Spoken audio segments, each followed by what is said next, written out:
आज सुते दरिया तान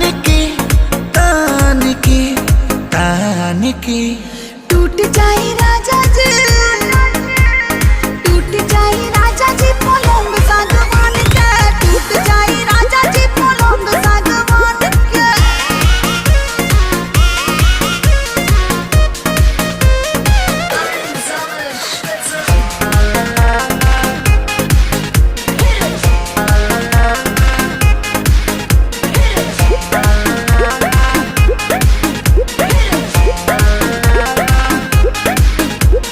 छुए द बदन की देखो न कटन की चादर बिछा देहनी।